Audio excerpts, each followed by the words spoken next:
How to use one-time video message in Zangi. If you are on Zangi and wondering how to send a video that can only be viewed once, then you are in the right place.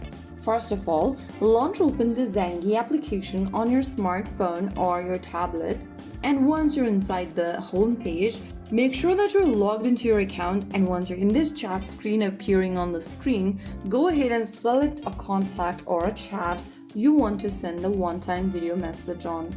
Once you're inside the chat, go to the bottom right corner and tap on the little camera icon and then select video from the bottom menu. Now, record your video by tapping on the red record button at the bottom.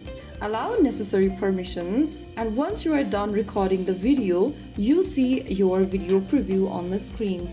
Now here you can type in a caption for the video that you've recorded. Just go ahead and write it down over here. After you type in the caption over here, go to the right corner and look for this one button inside a circle. Just tap on it and you'll be able to set the video to view once. Now, once you have this one option lit, click on the send button at the bottom right corner and you'll be able to send the one-time video message in Zangi to one of your contacts. Your recipient or your contact will receive the video and will generally be able to watch it only once. After it has been viewed, it will no longer be available for replay. So there you have it. That's how you send a one-time video message in Zangi. It is a simple way to share moments more privately and securely. If you found the video helpful, don't forget to like, share, and subscribe to our channel. I will be back again in the next episode with more Zangi tutorials like this. See you again next time. Bye-bye.